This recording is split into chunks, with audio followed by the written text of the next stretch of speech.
The Reichstag was the legislative body of Weimar Germany from 1919 to 1933. The Reichstag was considered to be the new German parliament. The Reichstag served as the lower house in Congress, and the Reichsrat served as the upper house. Members of the Reichstag were elected by general suffrage of men and women over 21.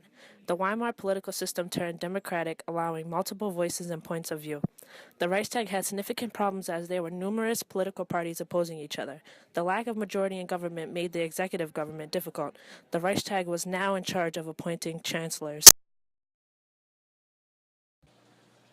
Friedrich Ebert was the leader of a political group called the Majority Socialists. Then on February 11, 1919, Ebert became the first provisional president of Weimar Republic. He was president until June 30, 1925. Due to the Treaty of Versailles, people called and considered him a traitor, and many predicted that it would be the end of Germany.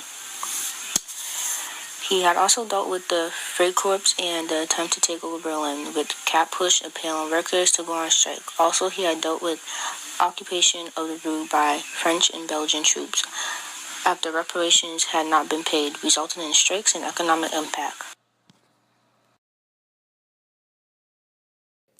The Weimar Constitution was first introduced and approved in 1919.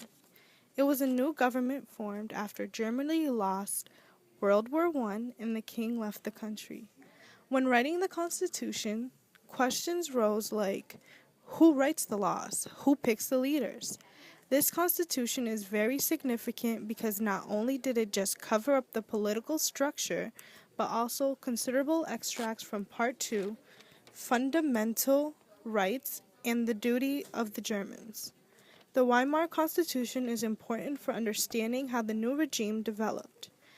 Germany under the Weimar also had various political parties, from parties that were generally committed to parties that were hostile towards the Weimar democracy.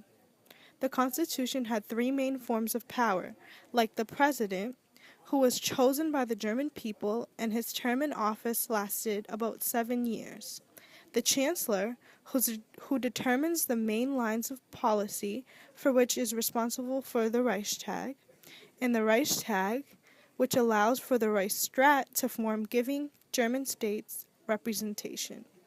In terms of elections, the Constitution says that elections are elected in a general, equal, immediate, and secret election.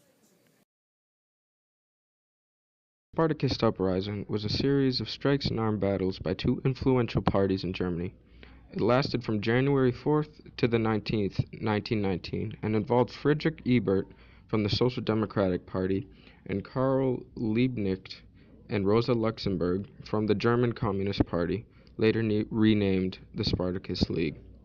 This power struggle over who would control Germany was the result of the abdication of Kaiser Wilhelm II and wasn't the only in an extensive series of protests and uprisings in post-World War I Germany. A similar uprising occurred in Bavaria. This was known as the Bavarian Revolt, in which Bavarian Soviet Republic sought independence from the Weimar.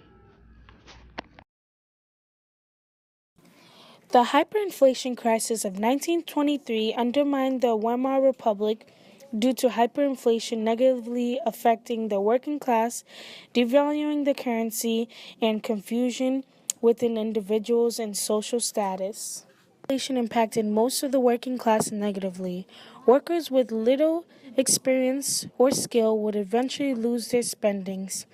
Adding to that, saving money or saved money would eventually become worthless. With that in mind, hyperinflation also caused the devalue in currency. Due to the devalue in currency, people would experience difficulty in buying necessities. 8 million marks would be equivalent to 1 egg, and a glass of beer would be equivalent to 150 million marks.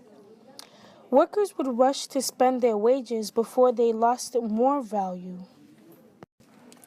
Hyperinflation also caused confusion among class. With the middle class fading, inflation caused psychological fear because people would eventually lose their pride. Besides all these issues, some benefited from hyperinflation because people in debt would pay off their mortgage due to devalued currency. Also, entrepreneurs used loans to extend their holidays.